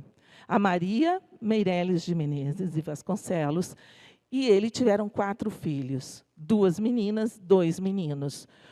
Uma das meninas, depois, no futuro, em 1800, se casa com José Gomes de Vasconcelos Jardim. E é aí que José Gomes de Vasconcelos Jardim passa a fazer parte da história dessa casa. Porque ele é de Santo Amaro, ele é nascido em Santo Amaro. Agostinho de Vasconcelos Jardim, o pai dele, teve a concessão da Sesmaria em Santo Amaro, que hoje é General Câmara, aquela região lá, Santo Amaro, General Câmara, região carbonífera. E Gomes Jardim e Isabel Leonor até eram primos, porque naquele tempo eles casavam entre primos, família, assim mantinham também as terras, o poder político e o poder econômico, tudo na mesma família. E assim também, Maria Meireles de Menezes era irmã da mãe do Bento Gonçalves. Vejam que era tudo família. Tudo mesma família. O que acontece? A residência, que era a sede da fazenda, ela vai se tornar o QG Farroupilha no século XIX. E é por isso que ela é tombada como patrimônio histórico do Rio Grande do Sul. Então, por quê? Pelo valor histórico, né? E depois vai se agregando valores. E a gente vai descobrindo valores até anteriores, como eu contei para vocês. Então, a existência deste patrimônio conta toda a história, todas as fases da ocupação do solo gaúcho. Desde as lutas entre as coroas, né, essa disputa, que está marcada também por outro patrimônio vivo e natural, que é o cipreste, Farroupilha, que tem mais de 350 anos, é mais antigo do que a própria casa. E o cipreste histórico, ele é uma árvore exótica, ele é da região mediterrânea, e aí se pensa assim, aí entra o imaginário, e aí entram as lendas populares. Quem, há 350 anos atrás, chega no topo de uma colina e planta ciprestes, que não é uma árvore nativa brasileira, nem gaúcha, nem guaibense. Diz a lenda que ali, no fim do século XVII, início do século XVIII, passou por ali um comandante espanhol com seus comandados para reconhecimento do território, num período de disputas entre as coroas. Ele falece por um motivo que a gente não sabe qual é, e os comandados, os seus soldados, sepultam ele ali e plantam sobre a sua sepultura uma semente de cipreste. Na Europa, e também lá na mitologia grega, os ciprestes já trazem essa simbologia de ser a ponte entre o mundo dos vivos e o mundo dos mortos, o guardião dos mortos. A existência dele faz com que carregue até hoje a memória daquela pessoa que ali está sepultada. A pessoa sepultada está viva através da vida da árvore. Então, ao mesmo tempo, marca também que os espanhóis estiveram ali. Quase 100 anos depois, nem tanto, chegam os portugueses e constroem a casa. Estamos aqui, e isso é um aviso. E ficam se olhando. Do lado de Guaíba era espanhol, o Lago Guaíba dividia as duas coroas, do outro lado era português, frente a frente. Isso no século XVIII e XIX. As fronteiras do vai e vem, até que se estabelecessem as fronteiras definitivas do Rio Grande do Sul. Tudo isso a casa conta, porque ela existe e ela é testemunha deste período. É muito, como o Diego disse, se chegar ali, ela não vai falar. O cipreste também não, porque ela vai dizer assim, essa história é minha, não vou contar para vocês. Nós temos que nos esforçar. Nós temos que buscar, nós temos que ser dignos da história destes elementos. E é isso que a gente vem fazendo ao longo do tempo, durante o século XX, a família Leão vem fazendo durante o século XX e agora século XXI. Tentando ver o que o meu bisavô viu. Porque ele planta, assim como o cipreste foi plantado sobre a sepultura deste comandante, para manter a memória dele viva, até hoje, e aí a gente foi tendo filhos. O meu pai teve os filhos dele, moramos nessa casa desde criança, eu morei ali até me casar, todos nós. Os nossos filhos tiveram toda essa vivência. Então, nós, da família, não somos meros reprodutores de uma história que a gente pensa que ela foi assim, mas nós buscamos informações, tentamos pesquisar, ouvimos os mais velhos da nossa família e das famílias da cidade. Unir essas peças desse grande quebra-cabeça que é a história e que é a memória. Porque a gente se deu conta, tá, e agora? É uma propriedade privada, não é bem público. Nós não recebemos um centavo do Estado e nem do município para manter. Zero verba. E a gente faz assim até hoje. Zero verba, mais 100% de afeto. Zero verba, mais 100% de responsabilidade. Eu não posso negar que existiu aqui, alguém passou por ali há 350 anos, todos que ali nasceram e morreram.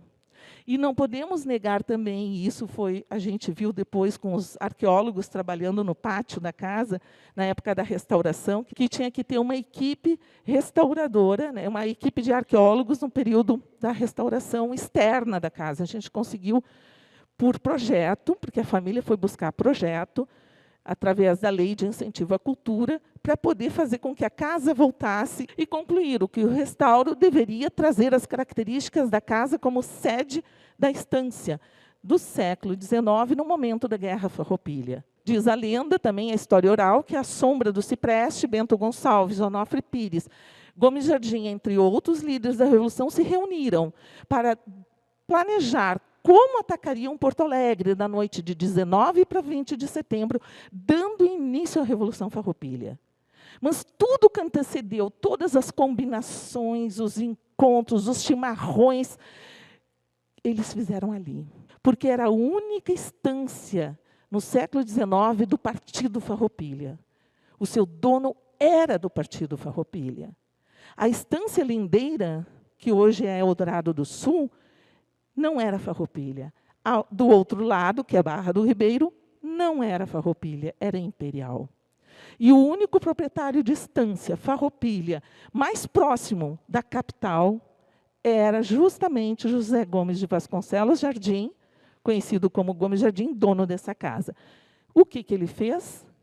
Como líder Farroupilha, ele empresta a sua estância, ele empresta a sua casa, ele coloca à disposição de todos que estavam pensando em, vamos dizer assim, em fazer este movimento revolucionário do ponto de vista político.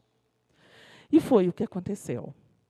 Então, hoje, Guaíba tem, desde 2011, um título oficial que foi votado pela Assembleia Legislativa por unanimidade, e eu lembro que fui eu que fiz a justificativa para isso, e fiz com muito medo, porque eu não me sinto uma historiadora, né? E lá eu disse, meu Deus, eu tenho que fazer a justificativa histórica para receber a cidade receber esse título.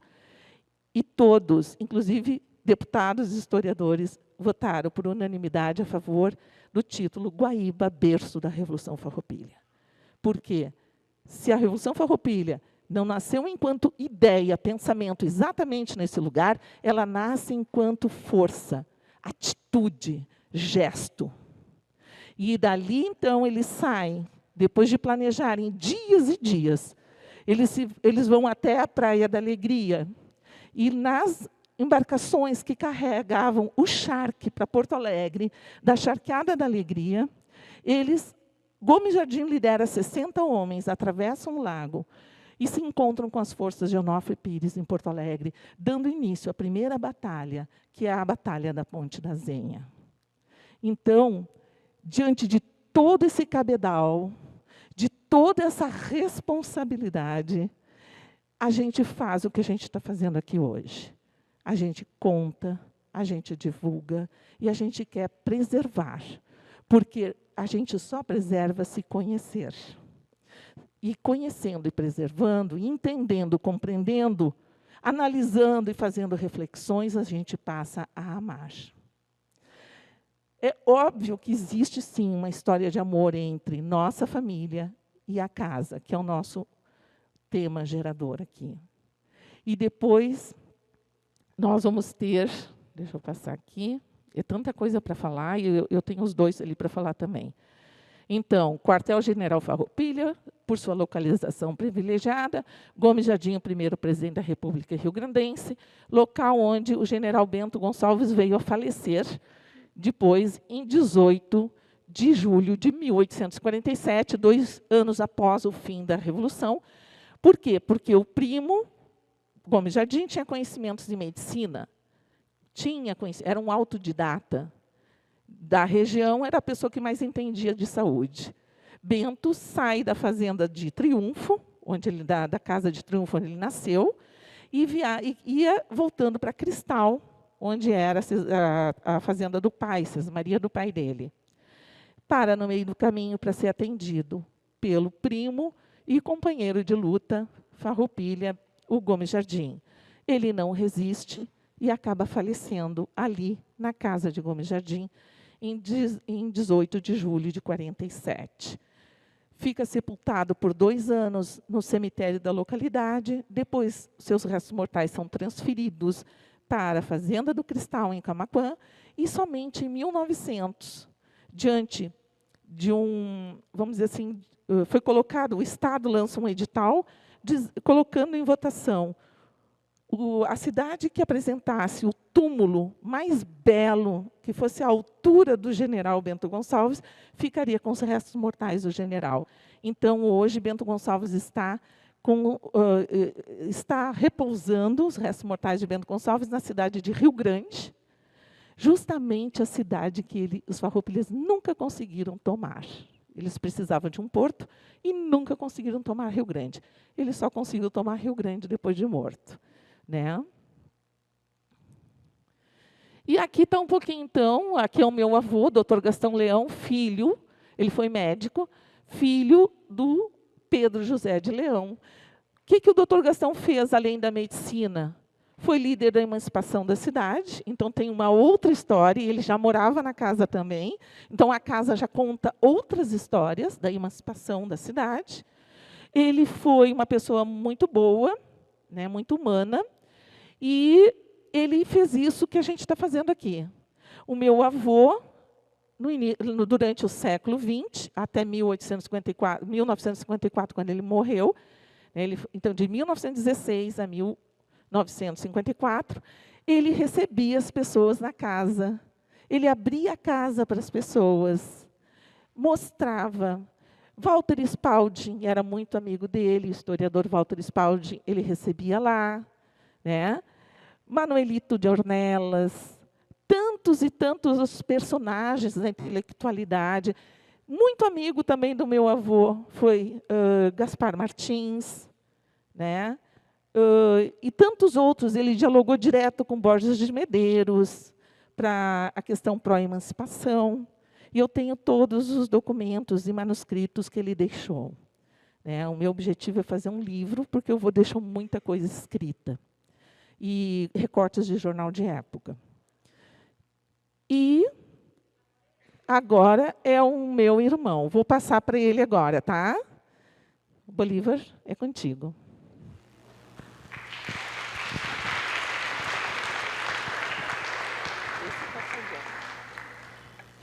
Boa noite a todos. Agradecer, então, ao Jorge, né? A Miriam já fez o agradecimento pela família.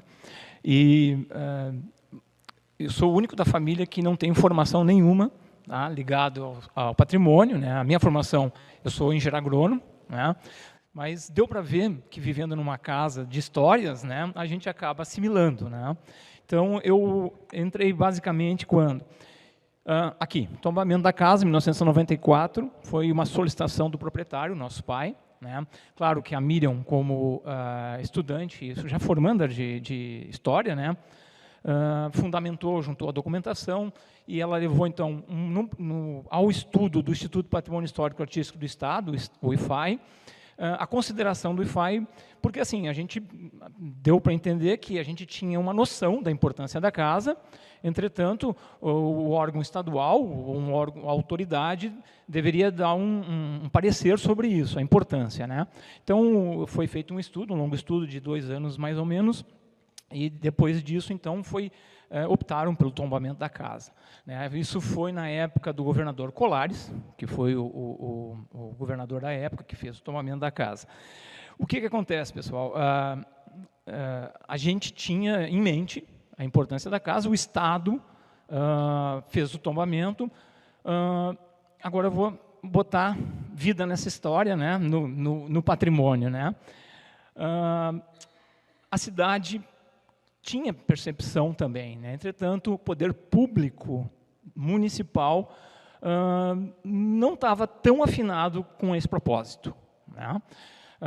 O bem foi tombado, existia toda uma área de proteção a ser preservada. É um tombamento que leva em consideração não só o aspecto pontual, arquitetônico, mas a paisagem também, né? Bem como a Miriam falou lá, de local estratégico, né? Então, tu visualiza Porto Alegre a partir dali, né? Que foi o local onde os farrapos puderam ver a movimentação dos navios de guerra da Marinha Imperial Brasileira e definir o dia correto para poder fazer a invasão de Porto Alegre. Então, a nossa história, ela precisa ter a percepção da paisagem também, né? E da geografia do local. Então, o que acontece? Havia, na cidade, correndo em paralelo, um projeto de imobiliário do outro lado da casa, aqui, numa esquina, isso aqui é uma esquina, né? Num prédio de 8 andares, né? O que descaracterizaria totalmente a ambiência. Tá? Então, houve, na verdade, um embate entre a proposta de tombamento do Estado e os interesses locais. Tá? O prefeito da cidade tinha parentesco com o governador. E a gente recebeu a notícia de que o governo não faria nenhum movimento para impedir o empreendimento. O que nós fizemos? Nós pegamos toda a documentação, a Miriam foi junto com meu pai, no Ministério Público. Tá? E aí, então, a gente travou uma luta judicial, né? E foi uma longa luta. Teve primeira instância, né? O Ministério Público fez a nossa defesa, foi para a primeira instância, nós perdemos na decisão judicial, foi para o TJ devolveu a sentença para a primeira instância por questões de técnica, né? A sentença, então, foi anulada, voltou para um outro juiz, o juiz deu o ganho de causa para nós, eles recorreram, foi para o TJ, nós ganhamos, foi para o Supremo Tribunal e nós ganhamos também. Tá? Então, nós temos assim toda essa trajetória jurídica, nós envolvemos a comunidade. A nossa arma foi essa. A gente foi no Centro de Tradições Gaúchas, que Guaíba tem muitos CTGs, né, pela história que tem, pela formação histórica da cidade, né? Então, é bastante forte. Nós mobilizamos a sociedade. Nós também falamos com o pessoal da área de meio ambiente, porque, como eu disse, tem o cipreste, que é uma árvore, né?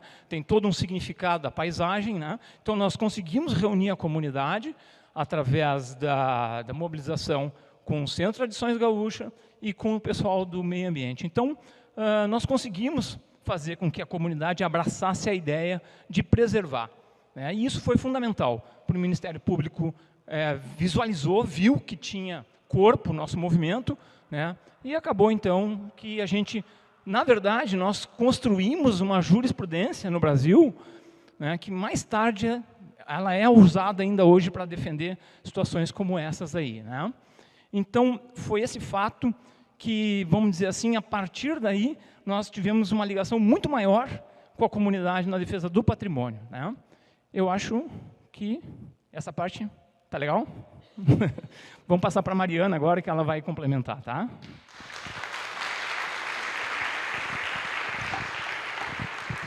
Bom, pessoal, obrigado, Jorge, pelo convite. É um pouco estranho falar da tua própria casa, porque, ao mesmo tempo que a casa ela tem um reconhecimento estadual, né, ela tem um nome já há muitos anos, a gente toma café da manhã ali dentro, né? Quando eu enxergava minha mãe recebendo turmas de escolas, em muitas escolas, eu estava assistindo televisão, minha TV Globinho, meus desenhos, né? Então, é engraçado, ainda é uma situação assim que não é 100% normal para mim. Não sei onde é atrás, aqui. Bom, então, século XXI, né, a casa já é um produto turístico e cultural, já, bem dizer, há 30 anos. Né? Antes de eu nascer, todo esse movimento que começou lá no tombamento, em 1994, essa mobilização da comunidade, né, que os meus tios, minha mãe, minha família, realizou, se perpetuou até hoje. Né? Claro, com as suas N dificuldades, que fazer cultura no Brasil não é fácil, né? Enfim. Mas, então, a gente transformou a casa, a partir de 2014, profissionalmente falando, em um produto turístico. Então, ela está dentro da rota turística da Costa Doce, ela é a primeira cidade a ser visitada, né? Porque, claro, essa rota turística tem um tema, né, que a Revolução Farroupilha está dentro desse tema, mas a casa não conta só a história da Revolução Farroupilha. Como a minha mãe mencionou, a casa conta uma história de 300 anos. Né? Então, a gente cada vez mais tenta desbloquear esse pensamento na cabeça das pessoas, engessado de é só um museu com coisa antiga. Né? O que a gente menos recebe dentro da casa é guaibense, para vocês terem uma noção. Né? Então, em compensação, não recebemos tantos guaibenses, mas esse é um mapa já está, inclusive, desatualizado, porque alguns países da África já nos visitaram. Né? A gente tem um fluxo muito intenso de turistas. Né? Desde 2014, eu entrei nessa história, na verdade, desde que eu nasci eu estou nessa história, mas em 2014, inclusive no meu aniversário de 14 anos, de 14, perdão, a minha avó não aparecia mais no churrasco, e eu falei, onde é que está a avó, né? Estava atendendo turista. E a casa estava lotada de gente. E eu vi aquilo e falei, puxa, a avó não pode mais atender sozinha. Vou ter que dar uma mão para ela. Mas eu estava de chinelo de dedo, calção, e estava jogando bola, e entrei lá, sabe? E comecei a receber as pessoas sem técnica nenhuma de guiamento. Eu não tenho formação de guia, eu me formei em História, minha primeira graduação, e, muito genuinamente, comecei aquele atendimento, um casal, e eles me perguntavam, tá, mas é a tua casa, né? O que tu faz aqui? Tu é, então, descendentes do Gomes Jardim? Não, não somos. Tá, então tu tem formação em História? Não, não tenho. Né? Então, é muito engraçado essa relação com o nosso público, e a gente tem feedbacks excelentes sempre, desde 2014. A gente vem reunindo, inclusive tem que atualizar, porque as pessoas elas sempre trazem exatamente isso que o Diego comentou, que é a vivência que a gente traz para a pessoa quando ela entra dentro da casa, né? Ela é completamente uma experiência, porque a gente pega o turista pela mão e passa num cômodo, passa no outro, e faz uma história assim, pode ser uma história de 20 minutos e pode ser uma história de 2 horas, né? Depende do interesse da pessoa também. Mas o que as pessoas relatam é muito essa coisa assim, uma visita à cultura, à história, uma volta no tempo. Isso a gente escuta sempre, né? E eu até brinco com a minha família que uns anos atrás, a Globo lançou uma novela dos congelados, que as pessoas chegavam numa praia e elas vinham congeladas dentro de umas caixas, e eram pessoas do século XVIII, XIX, e desembarcam no Rio de Janeiro do século XXI, né? Copacabana. E eu brinco, nós somos os congelados do Rio Guaíba, né? Que ficamos assim. Só nós falamos daquilo, chega um momento que todo mundo, tá, família Leão, mas porque não tem como, né? Não tem como, é como a minha mãe comentou, é uma responsabilidade sem tamanho. Então, aqui algumas fotos, registros dos nossos atendimentos, a gente recebe desde terceira idade até graduação, né? Grupos de ciclistas, vou mostrar. Aqui é a minha avó, Dona Iris, e na outra foto é o seu Gaston, meu avô. Esse quarto é o quarto onde faleceu o Bento Gonçalves, e a minha avó está mostrando um pinico, né, para as crianças. Recebemos educação infantil, criancinhas mesmo, sabe, muito pequenos, e todos entendem, todos tocam nas paredes, tocam nos objetos. O propósito da casa é esse, né, tu entrar e ter uma experiência sensorial, quase. Mais de uma pessoa nos relatou, mas que cheiro de... Estou sentindo um cheiro de lavanda aqui dentro. Ah, mas a minha avó tinha igual.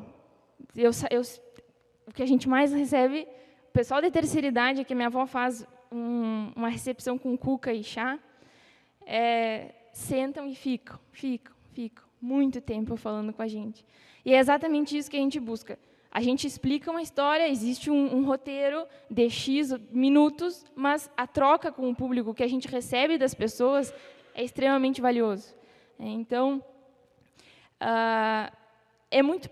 eu convido vocês a ir lá, porque só estando lá e não indo numa sala de aula e dentro de uma universidade, vocês vão entender a atmosfera do lugar, né? Principalmente em setembro, que existe uma movimentação na cidade, em todo o Rio Grande do Sul, mas na cidade em específico, assim, de arrepiar, né? Então, os congelados vão estar lá para receber vocês, né? E vocês vão, absolutamente, tenho certeza que vocês vão gostar.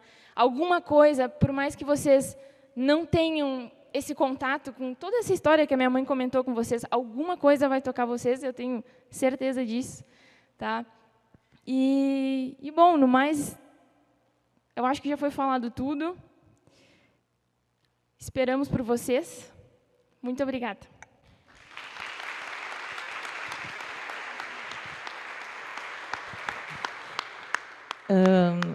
Acho que a gente conseguiu dar um panorama geral, né? Muito geral, porque tem muitos detalhes. A gente faz shows de música, poesia, em alguns momentos, e vários grupos socioculturais foram se apropriando deste bem, porque antes era assim, eram só os tradicionalistas. Isso nos incomodava. Eu disse, não, essa casa não é só para os tradicionalistas. E aí, daqui a pouco, apareceram os poetas, né? Daqui a pouco, os músicos. O último grupo, o mais resistente de todos, bem, até os indígenas já estiveram lá, né, dançando dentro da casa. Mas o último grupo, que era muito, muito resistente a entrar na casa, porque ela é um símbolo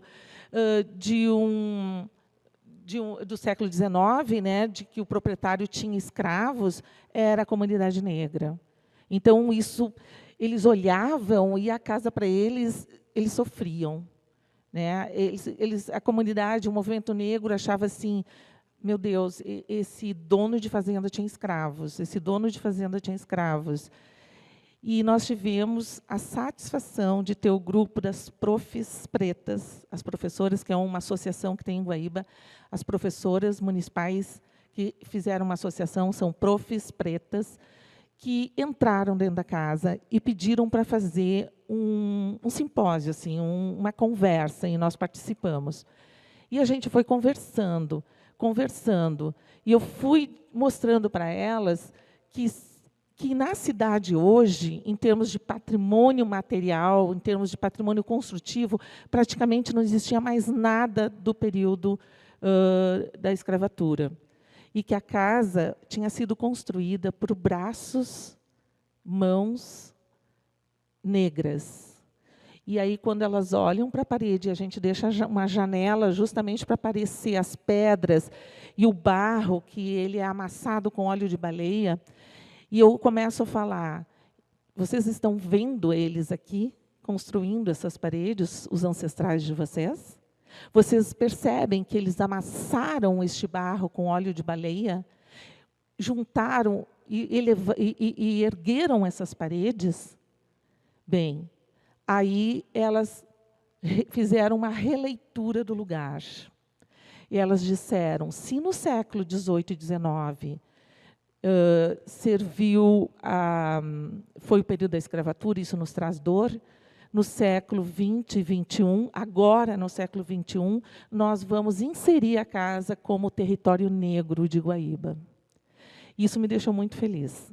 E depois nós vamos fazer uma apresentação na Assembleia Legislativa, um projeto em que as profs pretas montaram, que fizeram conosco da casa, e o nosso projeto foi aprovado para ficar em exposição na Assembleia, a casa, os territórios negros de Guaíba e a casa inserida como território negro de Guaíba.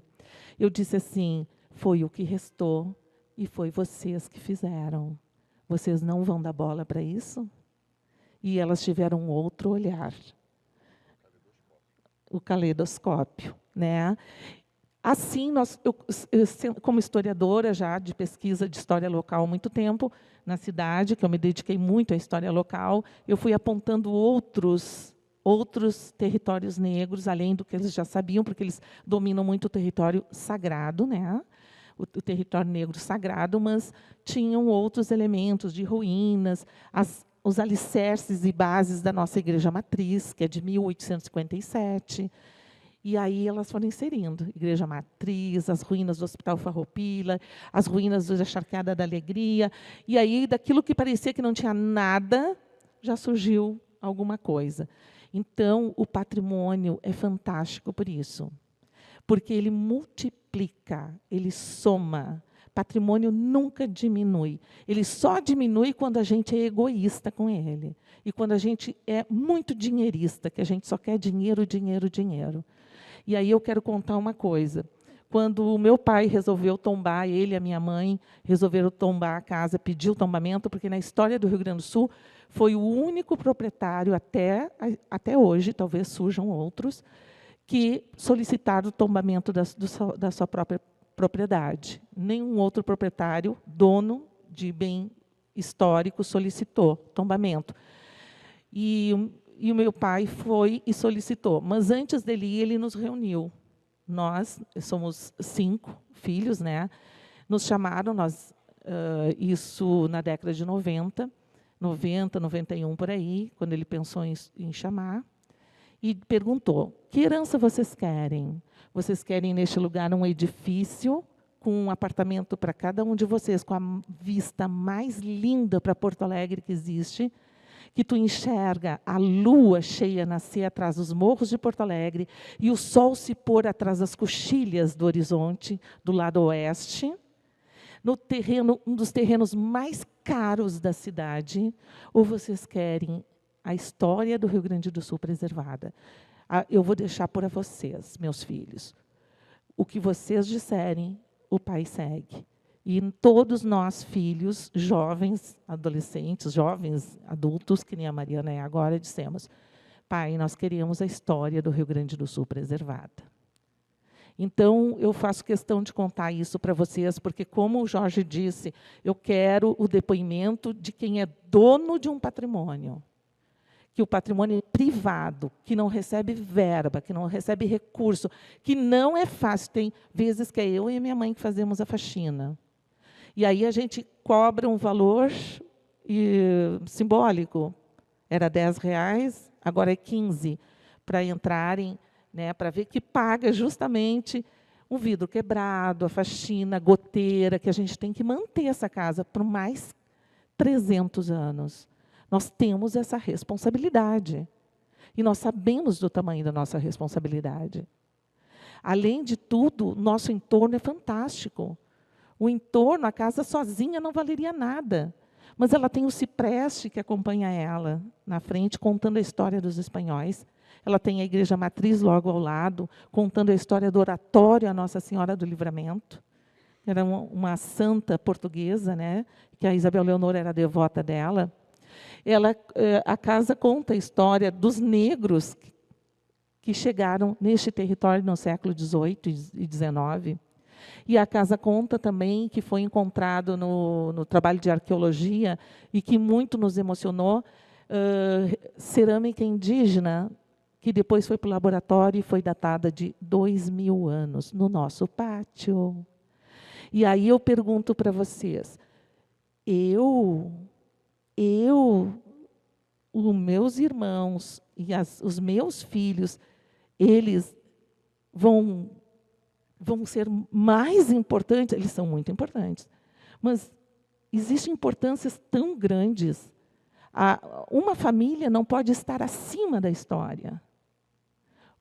Um proprietário não pode estar, essa é a nossa concepção. A gente pode estar totalmente louco, viu? Que nem tu disse. Muita gente nos considera malucos. Vocês são loucos, vocês abriram mão de uma grande riqueza. Riqueza econômica, financeira. Consideram até hoje. Dizem isso para a gente.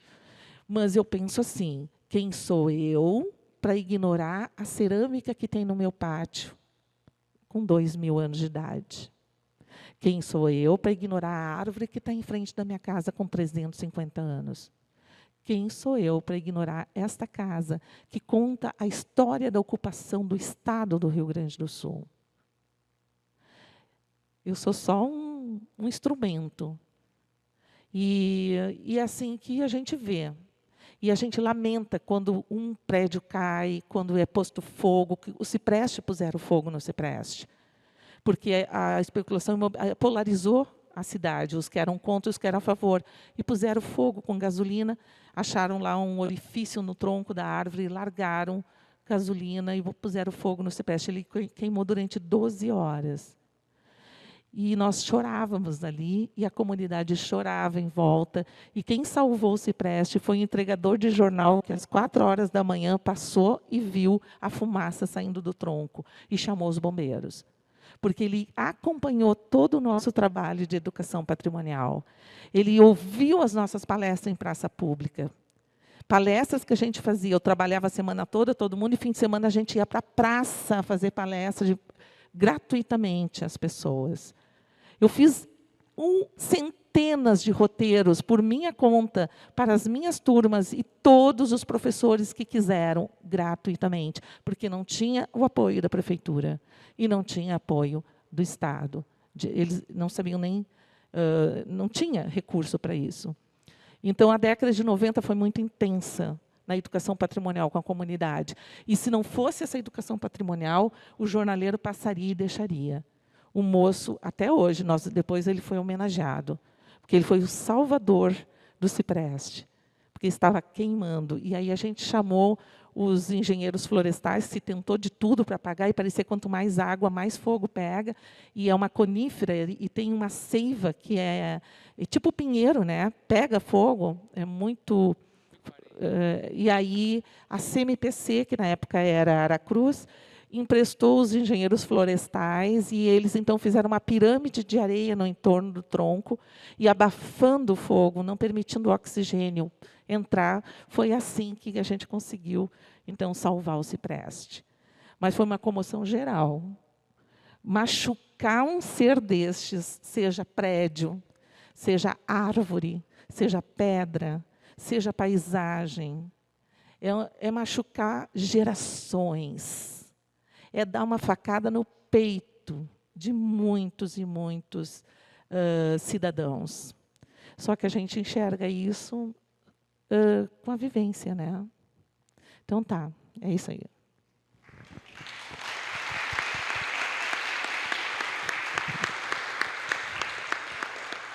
Muito obrigado, Miriam e toda a família. Eu até pediria para segurar um pouco a imagem ali, porque eu acho que ela é muito significativa, não só do que a gente tratou hoje aqui, a partir da palestra do Diego e da família Leão, mas também do que a gente veio trazendo nesse seminário, nos nossos últimos encontros. E logo que começou a apresentação de vocês, eu vi essa cena, me deu um arrepio por dentro, assim, porque a minha lembrança da casa de Gomes Jardim é esta, exatamente. Primeira vez que eu conheci ela, e não por acaso, quando acho que a Mariana apresentava, ela disse que a partir de 2014 a casa passou a ser constituída como um espaço de visitação. E é de 2014, eu acho a primeira vez, eu acho que eu fui em 2012, mas só passei em 2014, eu realmente estive ali. E eu fiz essa foto muito parecida, e ela ficou, e não só a foto, mas aquele momento, uma luz de final de tarde, com aquela casa ali, com as bandeiras do Rio Grande do Sul nas janelas, e a dona Iris, no gesto, que tu disseste, né, que o gesto faz parte do patrimônio, nesse gesto de recepção na porta da casa do Gomes Jardim. E várias vezes eu voltei na casa depois e a dona Iris estava naquele mesmo gesto. E eu fiquei muito emocionado e quase chorei uma vez que eu fui lá e a dona Iris estava com Covid, alguma coisa assim, e não pôde estar ali na frente com aquele gesto, e eu me emocionei muito naquela vez também. Então, isso tudo estava um pouco adormecido na minha cabeça, mas a partir só de ver aquela foto, eu aí passei a conectar então com a fala do Diego e com a fala de vocês posteriormente. E para quem esteve no nosso último encontro, a grande palavra do nosso último encontro foi transmissão, não sei se vocês se lembram, que a gente falou um pouquinho da transmissão, que lá do nosso encontro anterior, onde a gente assistiu o documentário do Amigos da Antiga Matriz, a gente ouviu o Ângelo, a gente ouviu, enfim, todo o processo de construção ali do museu. E no nosso último encontro, então, eu tentei trazer essa palavra transmissão, né, falar de como essa questão da transmissão também é importante no campo do patrimônio. E aí essa imagem, para mim, simboliza muito a sua fala como um todo, o papel de vocês aqui, e tudo que o Diego nos colocou sobre como são as pessoas que esquentam, né, um museu, as pessoas que esquentam um lugar de memória, as pessoas que dão sentido, então, para uma cidade. Então, me pareceu assim que meio que o acaso costurou as falas de todos, mas não é o acaso, né? Eu acho que é a paixão que move cada um que veio aqui na frente falar desde o início desse seminário, que conecta, né? Uma paixão em comum que conecta tudo isso. Então, fiquei bastante emocionado que a gente trouxe, então, hoje, essa compreensão da importância do papel das pessoas e reforçou o papel da transmissão. Eu vou, logo em seguida, já repassar para a Elisandra, a gente já está, né, no horário, e a gente não pode estender muito aqui, mas tenho certeza que cada um de nós, porque eu fiz várias anotações, vou refletir muito sobre tudo que eu aprendi aqui com vocês hoje, mas tenho certeza que cada um de nós vai levar um pouco de reflexões aqui também. Muito obrigado, pessoal. Muito obrigada, Diego. Muito obrigada, Miriam. Muito obrigada, Bolívar. Muito obrigada, Mariana. Que privilégio o nosso escutar vocês nessa noite. O Jorge já é da casa, ele está conosco no seminário, e quando eu dei uma corridinha para pegar uma aguinha, já tem gente, Miriam, que está se organizando para nós irmos visitar vocês. Então, com certeza, a gente vai até lá, porque é o que vocês falaram, é o viver na prática. O nome do nosso seminário foi muito pensado. Conhecer para preservar. A gente não preserva o que a gente não conhece. Não tem como. Então, assim, escutando vocês, o Diego, tão próximo a gente, em Dois Irmãos, a gente tem uma realidade diferente com relação ao patrimônio. A gente tem uma lei de tombamento de muitos anos atrás, que é a da preservação. Esse ano, a gente está investindo, o município de Dois Irmãos, através do FAC e da LIC, 4 milhões no restauro do Moinho Kohler, que é o nosso Moinho Kohler, e no museu municipal, que está a todo vapor efervescente no restauro, que a previsão é 1 ano e meio. Então, assim, escutando vocês, ao mesmo tempo que a gente tem uma realidade tão mais privilegiada, né? E por que não dizer, né? Privilégio nosso, né, Jorge, conseguir cuidar e preservar dos nossos bens. Porque não tem como manter a história sem essa preservação, sem esse cuidado. Então, mais uma vez, em nome da administração municipal, a gente tinha vontade de fazer uma casinha para vocês morarem aqui pertinho da gente. Eu tenho certeza que não é só a minha vontade, é a vontade de todos que estão aqui. Então, mais uma vez, o nosso muito obrigada. Sempre sejam bem-vindos a Dois Irmãos. E dizer que dia 15, na próxima quinta-feira, a gente está encerrando o nosso seminário de educação patrimonial, com a palestra Experiências em Educação Patrimonial 2, Olhares afetivos e coloridos sobre o patrimônio de Voti, com a Andréia Schneck, e na Trilha dos Lírios, uma experiência de educação patrimonial em Picada Café, com a Patrícia Hansen. E já dá um pouquinho de saudade, né, Jorge, do seminário. Foram 5 encontros, né, sempre nesse horário, e sempre nesse nosso espaço que é tão maravilhoso, e para nós, assim, é muito orgulho que ele faça parte da nossa cidade, e graças também aos amigos da Matriz, que há muitos anos atrás, que tem uma turma aqui, que se mobilizou para que o nosso espaço cultural não fosse derrubado. Né? Então, assim, a gente tem muito a agradecer e muito carinho por vocês. Porque lá no final, quando a Miriam falava da conscientização, de trazer as pessoas juntos, e sim, se o carteiro não soubesse da importância, com certeza ele não teria chamado os bombeiros para ajudar vocês. E a gente vê esse legado, né, que para mim é extremamente importante. A Mariana seguindo, né? Então, com certeza, vai ter uma vida muito longa, vem mais 300 e mais muitos outros anos pela frente. Muito obrigada a todos vocês, um bom restinho de semana, um bom final de semana. Curtem as pessoas que são muito especiais para vocês. Um abraço bem forte e até quinta que vem, no nosso último encontro do Seminário de Educação Patrimonial de Dois Irmãos, Conhecer para Preservar. Jorge, mais uma vez, muito obrigada. Muito obrigada a todos vocês e um bom retorno.